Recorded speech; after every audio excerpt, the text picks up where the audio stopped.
Greater Revachol Industrial Harbor. Since we're here, might as well figure out what the hell's going on.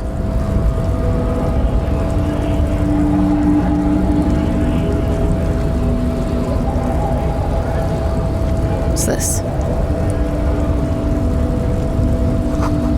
In case of strike, press button behind the guard. Is this the boss's office? A hermetically sealed door. Locked by electronic means. There's no lockpicking or door kicking this one. Let's save.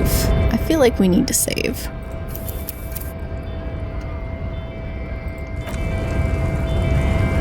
Just in case this goes badly, because I don't know what I'm doing. Let's be honest. What?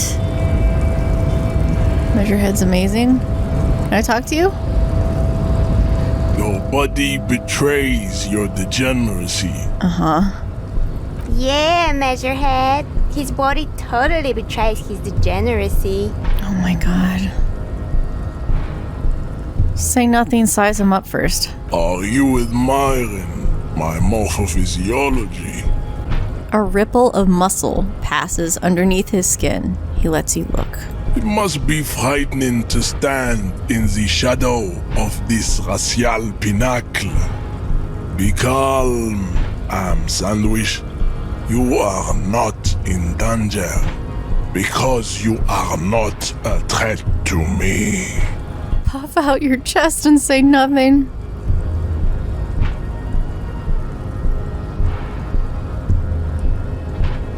Sure. What is this androgynous display of sexual maturity? Looks down at you, taking stock of your physique. Merely standing up makes you sweat profusely. Your breathing is erratic. Your own heartbeat in your ears grows frantic, and you feel your blood pressure rise. Stop it! You are embarrassing yourself in front of this woman and your pedomorphic friend. This display of weakness may appeal to older women with a stronger maternal instinct, but it is a liability here on Battlefield Martinez. Jean-Luc, his body is betraying his degeneracy pretty hard. Maybe you can ask him to leave. She holds her nose. My body is unimportant. I'm with the police, and we need to get into the harbor. That is precisely the negligence that has led you to succumb to Al Ghul. His face contorts in disgust as if he were smelling a dead rat. You reek of it. An invisible sword of Al Ghul emerges from your throat. You cannot see it, but others can. It is making the woman in my company sick. What the heck is Al Ghul? Yes, Al Ghul. He means alcohol. Oh. Understood. I doubt it, my microcephalic race servant. The hell? Kim, is it really that bad? It's not good. Oh god. You're right. I'm alcoholic. And I need to get into the harbor. No, you don't. You need to get another drink. Occidental Haplogroup B4 is done giving orders around here. The influence of the ham sandwich race is waning. Are you serious, dude? Does this remind you of someone? The guy down there? That fat racist over there? Point to the racist lorryman. You're just him after pumping some iron. Look at my craniology. Oh my freaking god. I am the pinnacle of my haplogroup. The pink blob is a bad example, even of yours. It saddens me. You were once a noble and powerful race. He pauses in melancholy reflection. You gave the world eugenics, electricity, and powerful weapons of war like missiles and aerostatic aircraft. You made great gains in metallurgy, race theory, and statecraft. You dominated lesser cultures, like the deformed Hemians and the inexplicably potato-obsessed Khoikos. Really? Now your ascent to the genetic summit has halted. You are obsessed with sadness and with frivolous pop culture. You will be superseded. Isn't that right, babe? It is, baby, yeah. You know it. There is a button right behind him, just out of reach. It must be the one that opens the door to the harbor. I just need you to move about 20 centimeters back. Push him out of the way. That is not gonna happen. Can you move 20 centimeters back? It is my task to keep the degenerate drunks from entering the harbor. But I need you to let me in. Enough with this begging. You should leave the stage of history with dignity by inviting the other races to a great world war. No! What the F? Bring your troops to the Seminine Islands No. and to Boogie Street, and we will pulverize you. When you are gone, we will build a museum for you. Oh god. The walls will be lined with bottles of Al Ghul, your beloved beverage. Inside, we will store the odes to homosexuality you call art, and your microcephalic skull. Are you serious? There may be a peaceful solution to this. You could internalize Measurehead's race theory. He would take you as one of his own. I would hate this so fucking much though. Really? Do I need to become... Yeah, wouldn't I have to... I don't want to do that. Well, not as such. What you do with a mastery of advanced race theory is up to you. You could reject the findings, sure, or accept them and become an advanced racist. Can I learn it and then use it against him? And then, he runs off crying because I argued opposite and he knows he's wrong? Oh god, you know anything about this mug? Holy fuck. Sure. He does not so much as glance at the object. Put this into the trash lately? Stop showing me your pathetic cup. I have no interest in it. He had nothing to do with it. Alright. You serve the Union, don't you? Aren't they white? Don't be vulgar. White or not has got little to do with this. The race enigma runs much deeper than that. Yeah. You're going by the size of your cranium. He turns his eyes toward the harbor, seemingly bored with you. You still serve them. How does that factor into your life? Mr. Clare is a man of vision and means. He has the will to confront polycultural capital. Something your race, naivistic communists, never did. Okay. Also, to serve is noble. It takes discipline. Your petulant individualism has only contributed to your race failure. It is lax and moronic. My jam is a mysterious fourth thing. Enough of this, dude. He looks toward the harbor, motionless, the tattoos on his face like a web of stone. What are those tattoos of yours supposed to mean? Racists are generally not very good examples of their race. He gestures toward the lorry man down the street. You consider yourself different? I am not like them. Oh my god. I am craniometric perfection. I have taken the trouble to permanently draw a phrenologic grid on my skull and features. This should dispel any doubt. Yeah, that makes perfect sense. Clearly, I don't stand a chance. Correct. Let's do conceptualization. Ask what kind of races there are first. Classification is core to this stuff. Oh god. I'm new to this world. Help me understand its races. I need to know what kind of different races there are. Do you? The lieutenant looks at you. This is for the thing. Kim, please forgive me. Okay. The lieutenant looks toward the harbor's electronic door, and then, to you, he lets out an audible sigh. I'm sorry. You are obviously a liberal, Sayolite. A polyculturalist. I can see it from your love of microtechnology and your sartorial choices. Do not deny your friend the truth you have denied yourself. There are 3 categories of race.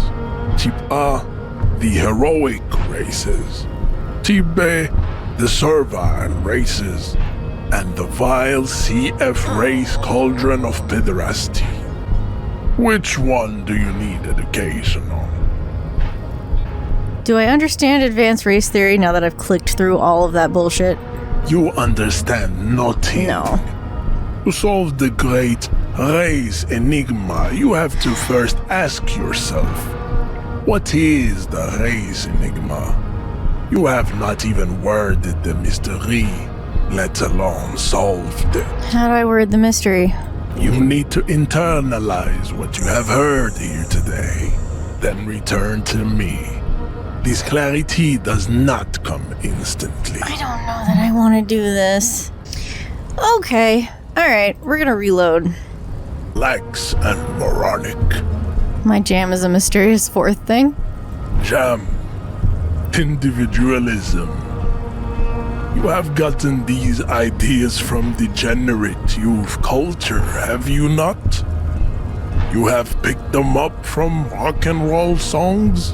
I got it from disco, actually. Offshoots of the Seminoles people invented disco while having sex under the influence of cocaine. It is a shame upon my race. But what is done is done.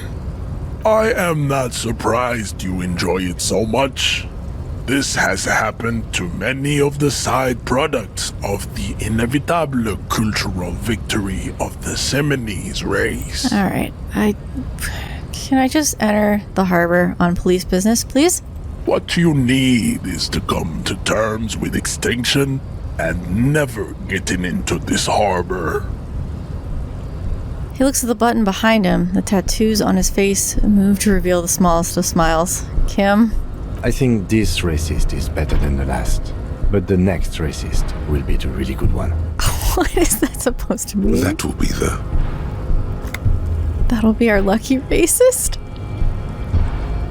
I like the previous racist better, actually. He wasn't as scary as this one. This one. He will grant us 3 wishes. Kim. Your pedomorphic friend has Shut quick up, wits, dude. a protruding occiput, and an indented zygomatic bone. Shut up. the lieutenant does not flinch. Good on you. You should keep him close. The congenital Shut up. defect of Shut up. farsightedness does not render him a complete invalid. He still has the use of his mind. I clicked on this and couldn't stand it. So, and then I went online and we've already found an alternate route around him. That little shack that we found. So, we're not going to do any of this. We're just going to leave because I hate you. How about that?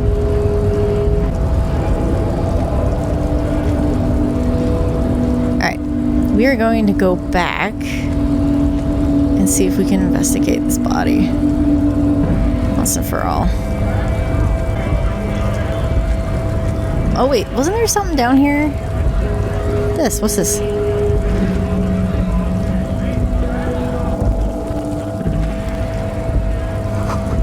Lorries probably stored fuel here now. They store booze. Ooh, there's money. I don't know where I'm gonna sleep tonight, Kim. I really don't. What's this? A lorry stuck in the traffic jam.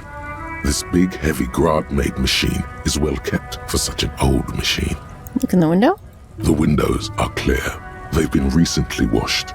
You can see a lorryman's cabin with personal belongings, stickers, insignia. Racist stickers? The driver has adorned his space with a substantial collection of peculiar paraphernalia. Proclamations about honor, strength, and purity are glued to various panels. What about the back seat? The back end of the cabin has a small perch to sleep, large ashtrays. There are several suns and wheels sewn into the curtains. Suns and wheels? A book with ragged edges catches your notice. The front cover features a large, muscular man. The title reads, Man from Eamdal in the Lost City of the Pygmies. Racist nationalist paraphernalia. Not unusual in this part of town. This is our guy. The lieutenant nods toward the racist lorry driver. You think this belongs to our tough guy? Likely, yes. This guy's proud of who he is. Drapes it all over his machine. Gotcha. Okay. I don't know if that was useful for us in any way, but... Foreign car kept in good condition. Hey, Kim. Yes? Nothing. Locked. Put skill points into Island Empire. Okay. To convince him there's some sexy mystery. Where's my tab button? There it is.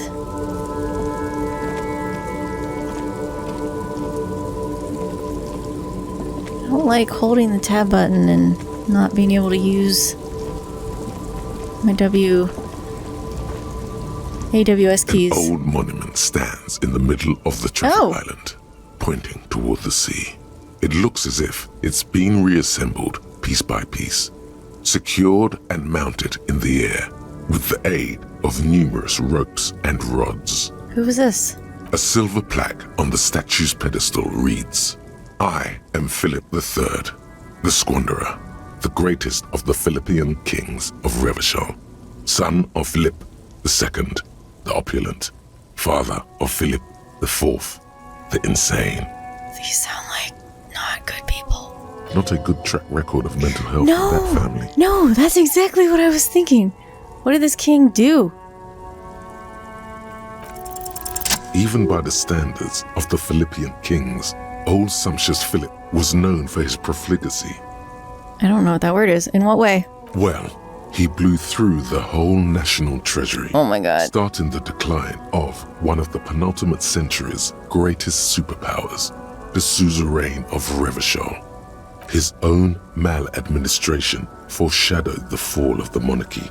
During the anti-centennial revolution, an end to his family line and the monarchy on the Insulindian Isola.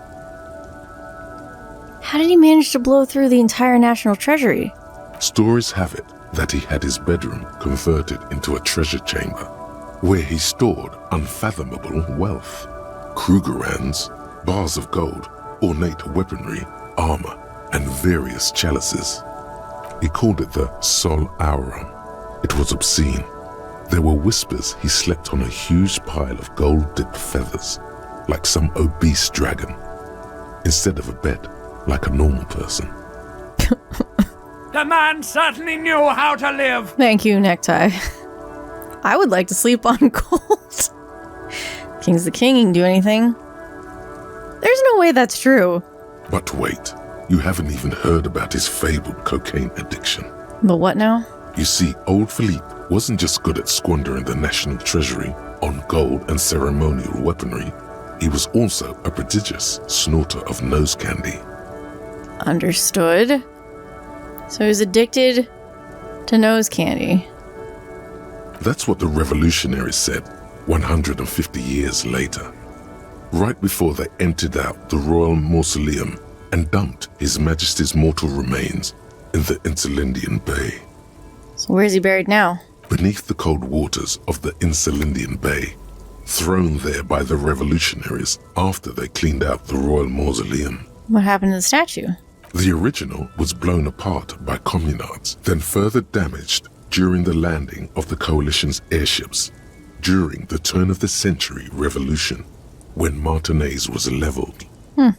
Most historians think the coalition's hasty landing may have ultimately saved the statue.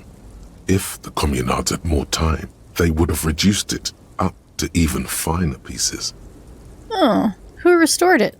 Some years ago, a group of liberal, artistically inclined individuals, designers mostly, thought it would be ironic to restore the statue of the most wasteful ruler of Revachol in the poorest part of the city. The statue is supposed to capture the moment it was blown apart, like an instant frozen in time, a rare butterfly trapped in amber, floating on a sea of shit. That's actually pretty brilliant. People in Martinaise tend to disagree, as do many prominent art critics and thought leaders with more nuanced social awareness than the young ironists. I mean, I can see that too. Philip III, the squanderer, however, with his bronze face up in the air, doesn't seem concerned about what the hoi polloi think of him in death. Not that he ever did in life either. Gotcha. Wow. Autosaving, thank you.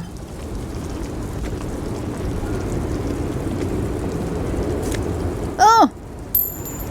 Hello?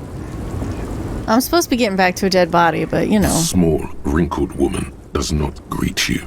She nods along to something on her radio. A photograph is clutched in her hands, and there is a warm smile on her face. The photo, an ambrotype from the turn of the century, as golden as her smile. It's the warmth of a winter night's fire. Maybe she could give you comfort and shelter, some cigarettes and food money. Maybe she's your... Grandma? Nothing. Her smile just keeps widening. Her hair is gray like lead. Snap your fingers in front of her face? Wait, The lieutenant stops you before you can snap. she's just a distracted old woman. Better to leave her alone. Why? Why? I just told you why. Okay. She's...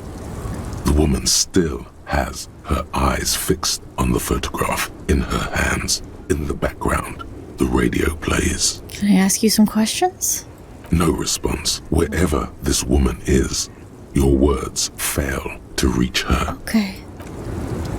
I was hoping we could maybe, find somewhere to sleep. Meh.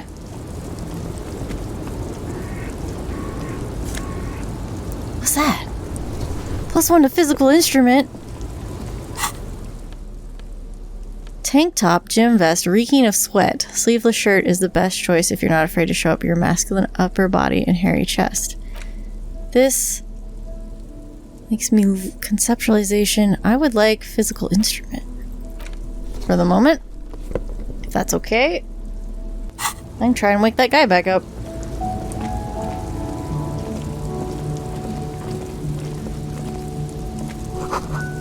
Ruins full of snow. No one lives here anymore. Okay, can we go back out? There might be more stuff in there, but I'm trying to make my loop around. Maybe I can't make a loop around. I really thought this would loop around.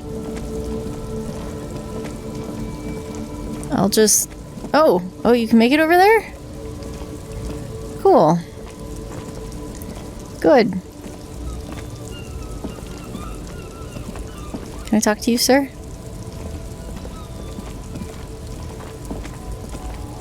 I am a gander and a hunter and a gatherer.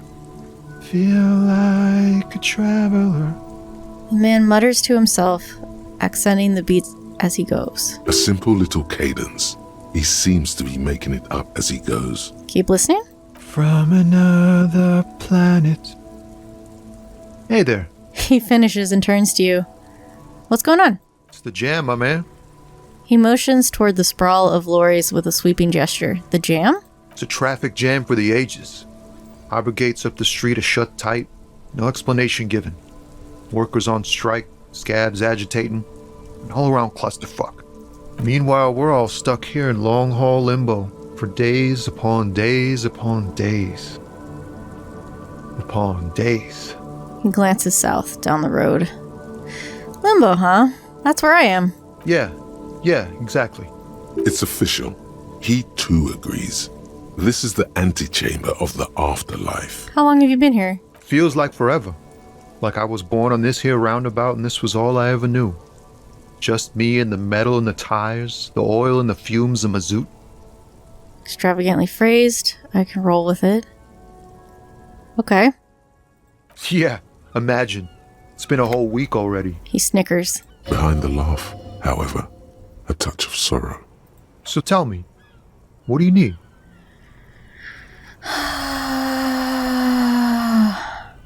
Tell me more about the strike. It's like whatever's going on over at the docks. Workers got a blockade set up, making demands. No way in or out. What's the union demanding? Some pretty wild stuff, I hear. Like a giant new power crane in half the company? I forget what exactly. Good on them, I guess. I don't know if any of that's true. I've heard talk there's a company rep in town, too. Like a strike negotiator type. They'd know what's up. Precise demands and so on. Okay. Ah, yes, from the Wild Pines. We'll meet her soon enough, I'm sure. Oh, I'm sure. What do you think the company wants? They want to keep that money flowing in, my man. Ka-ching. He doesn't blame them, but he's not on their side. That's for sure. Anything else I should know? Anything else? Yeah, this ain't really my area of expertise. I just do my job and get paid. I have things to do and places to be. All of us do. All of who? Us lorry drivers. Camionneurs. You still hang around here waiting for this mess to end. Most have scurried off somewhere to get drunk or high. Or laid. Not that I blame them, really. He smiles awkwardly. Not you? Not my thing. Chasing transient pleasures is a drag these days. I prefer the examined life now. Thinking, reflecting, observing. He glances down the road toward the horizon, a glint of something in his eyes. Know anything about the dead man? The one hanging behind the hostel there? He ain't one of us drivers. I know that. All accounted for. Otherwise, I haven't really asked about that. Been wasting time right here. Keep him busy. We should have asked the strike workers about it, but that wasn't an option. It's easy to see he's telling the truth. He's kept his nose out of the dark stuff. Keep him busy with what? Analyzing the fundamental structural and psychological conditions of being stranded in the midst of a sea of motor lorries and their sad, despondent chauffeurs. And your conclusion? A sense of surprise there ain't more bodies hanging from more trees. What are you hauling anyway? Oh, high-grade narcotics, illegal firearms, stuff like that. Are you serious? Relax. He's merely joking. You're under arrest. Always wanted a friend in the underworld. What are you actually hauling? Can't even get a few jokes past you, my man. I've got another haul of found cargo. Mostly sporting goods, tracksuits, and that kind of thing. They usually get shipped to Grad in the Occident, though we've been making headway in the Il Moran market lately. That's your machine behind you? This rockin' beauty. Sure is, like a rash you can't get rid of. You interested in heavy-duty cargo machinery? A motor lorry, also called a camion, on Caillou and neighboring islands. This one looks roughed up enough to be some sort of found rust bucket. Maybe the A6. Is that a Flan A6 you got there? Good eye, my man. Yup, she's an old one, but reliable. Me and her spent a long time together. He gives the side of the lorry a friendly knock. There it is again. A little touch of sadness beneath his cool. He thinks he's spent too long in this lorry. Can I get one of those Flan tracksuits you're hauling? We're pals and all, but I can't just freely hand out the merchandise. The bosses won't be happy. Okay. The man taps his fingers rhythmically against his arm. What is it you see in his eyes? Care to spare some change for working stiff? Huh? Oh. No, I ain't got any money. They don't want to pay for unfinished work. They who? The bosses, man. I don't know who these bosses think they are. Sounds like a good arrangement for them. Yeah, it sure ain't good for me. Or you. I'd spare a coin or two for a city cop down in his luck. If I had saved 4 myself. I'm good enough for talk. Don't be a stranger. Gives a salute with 2 fingers. I'm going to quick save. Hello again, my man. What do you see in his What's on your eyes? Ease into it. Don't go too far. This seems like a personal matter. I want to know about your soul. You look sad. What's going on? I'm okay, man. Just the jams got me down. The fumes, the chemical rainbows, the tarpaulin stretched on the frames and the dull engines off. The man recedes into his days of words. Maybe the full-on direct approach wasn't correct. Damn, it's tricky business looking into someone's eyes and not doing it wrong. I thought that was gentle.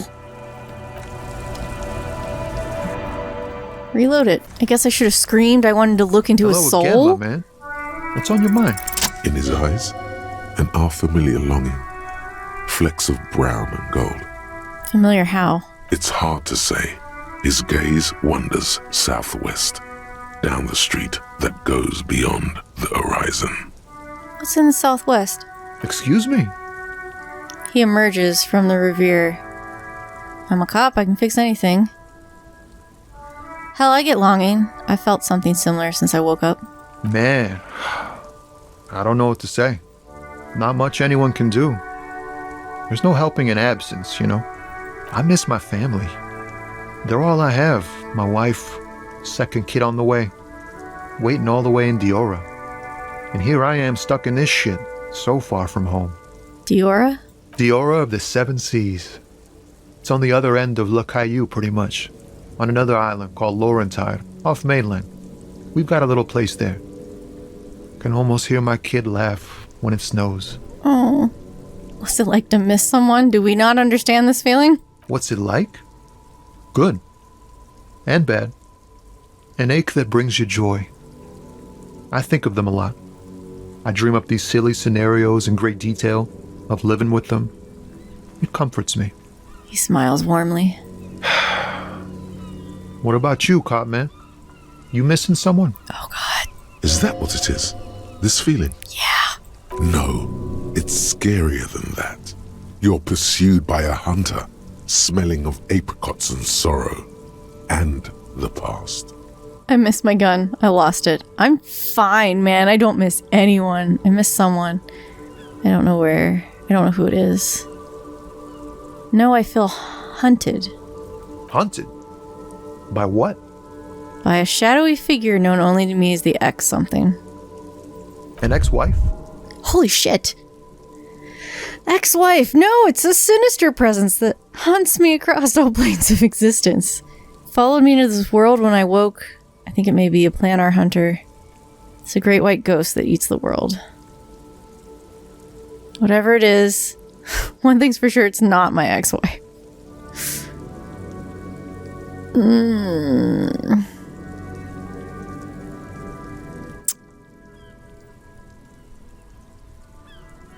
That's the first one. Sinister presence. Wow. That sounds really bad. I hope that doesn't happen to my marriage. What is marriage? It's definitely going to happen to your marriage. Dude, don't worry. I'm certain nothing bad's going to happen to your marriage. My thing's got nothing to do with marriage. I'm sure you'll be good. Yeah. In marriage, you never know if you're doing the right thing. I hope we're doing our best to keep ours together, but anything can happen. Look, man, thanks for this. It's nice to talk to someone. I know it wasn't easy to ask, so I hope you find your way through your own troubles. Thanks, dude. It hurt. It hurt me physically. I'm in pain.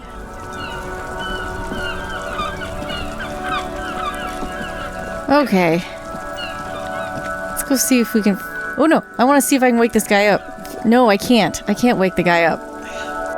Oh, but I put the shirt on, which gives me another point, so maybe I can wake the guy up. That's the whole reason I put the shirt on. So let me see if that counts. Or if it has to be me putting it into skills. The worker is in a deep slumber. No. So I have to put another thing into physical instrument, or it's not going to work. You know... What? Why are these red? What does that mean? I don't know what that means. What does it mean when your skills are colored? How's my thought cabinet doing? Rigorous self-critique.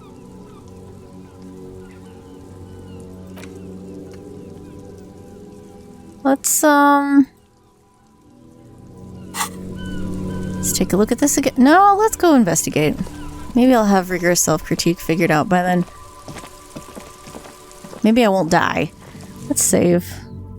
Quick save. Man, that talking about the excess something really hurts. There he still is, looking right through you with his white eyes. The body below, as you breathe in, the odor comes over you. It's a smell of the mind telling you to run, and your stomach to wring itself empty. With your hands at your sides and your eyes squinting, you stand in it. Do they always do that? They do after 7 days, yes. We are deep in decomposition here. A step closer. The man before you is naked, but for a pair of underpants and enameled boots. His skin is greenish, marbled with decaying veins, and blotched by lividity. A fading web of tattoos covers his chest and shoulders. The cargo belt used to fasten him to the branch above appears industrial in strength. Inspect boots. The material appears to be ceramic. Its clean white stands in stark contrast to the decaying flesh above the knee. The man wore thick polymer socks, probably for padding. A fine array of interlocking plates covers them. Delicate and fragile, they feel alien to the world around you, out of place somehow. These are clearly not boots. They're armor, possibly part of a larger set. These aren't just boots. This is armor he was stripped of. Indeed. Technically speaking, these are sabatons, not boots. What kind of armor is this? Ceramic plate. Zirconium dioxide, most likely. This is where the make would be. Where? Under the heel. Fair weather. Fair weather model T500 VE. I'm guessing that's vitreous enamel. This is advanced stuff. Where's the rest of it? Scavenged by locals? Piece by piece. He's been out here for 7 days. It would be odd if they didn't. We should keep a lookout for these species. The armor could yield information. This is one thing he might actually know. He nods towards Kuno, who's eyeing you suspiciously. Maybe he was just wearing these boots and there's no rest of the armor? No, I think he had something precious underneath the clothes. They had to remove the jeans and shirts we found to get to it. And this kind of armor is often worn under fabrics. Okay. Nice. That makes sense. What if they told him to strip before they hung him? To demean him? They usually hang them completely naked for that. La puta madre, the Mazda, the Besmerties and the like. This one still has his underpants. Fucking talking about underpants. Clearly, Kuno would like to interject something here, but there's not enough for him to hold on to. The material looks out of place here. It is. It's expensive. The lieutenant draws a line in the condensation on the ceramic with his index finger. We've requested similar material for our tactical units for years now. The constabularies deemed it too costly. In that time, we've lost 6 men to semi-automatics. How much are we talking about? For a full set, about 4 years of wages. Damn. For the northwest region of Revachol, an officer's average yearly income is 5,500 real, unadjusted for rank. Wait, my yearly pay is 5,500 real? Not too much, yes. I mean, I don't have anything to judge it. I guess it's okay. I need to hustle more and hate less. Sounds puny. No wonder I can't pay the hostel bill. I don't know. The lieutenant nods, wiping his finger on his sleeve. How could this man afford such expensive hardware? That's for us to find out. My initial report on the area suggests he was a security guard for the harbor company. But that's just hearsay. Initial report? Just something I scraped together from my station. An area report on Martinez. I'm sure you did the same. He's not actually sure of that. He's just being tactful. These look pretty advanced for a security guard. I agree. This equipment is way beyond what a guard can afford. Knock on the boot? A small bell-like sound fills the air, like tapping on the side of a porcelain cup. Suddenly, your biceps coil up. Your elbow is sharp and cocked for a punch. I don't want to punch it. Sounds fragile? It's anything but. This material is a kinetic redistributor. It spreads kinetic energy horizontally, from plate to plate, dissipating it entirely. See? Faint, organic lines cover the plates where they separate into smaller ones. These plates then divide into smaller plates until there are hundreds of them altogether.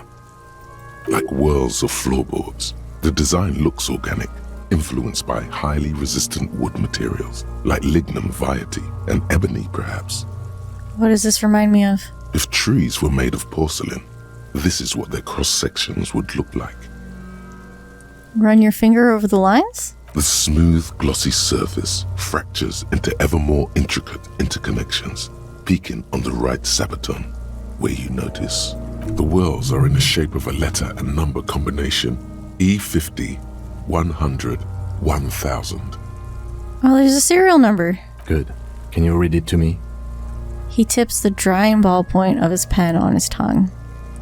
We have a make and a number. That's something. We can use the radio in my kinema when we're done. Okay. Either station can chase it for us. Should I pull the boot off? This feels dangerous. Are you sure? No, I'm not. Let's not try. The sabatons dangle off the man's decaying form, ageless and synthetic. I'll back up. The cadaver slowly twists on the cargo belt, his torso covered in tattoos and extremities blotched pink and blue. Tell me about the belt. The hangman's knot is pulled tight by the weight of the corpse below. Yellow, hard-edged polyester cuts into his neck. Above, a sliding buckle ties the belt to the branch. This is a steel-reinforced cargo lashing belt, big brother of the regular cargo belt. It's used for tying cargo under 6-rotor airships. Don't ask me how I know, but this is a lashing belt used for airlifting cargo. Airlifting? I thought it was used on lorries for strapping cargo to them. Apparently this is the reinforced kind for air transport, according to my brain. The local harbor uses 6 rotors to shuffle containers around. I get the sense they use whatever was on hand without paying much attention to not incriminating themselves. So we need to go to the harbor. We're assuming dock workers from the harbor did this. I'm still approaching this as a lynching, yes. Motivated by the ongoing strike. You? He politely raises an eyebrow. No, you feel like it was something else. But what? I feel like it was something else. Yes, it often is. This bell worries me.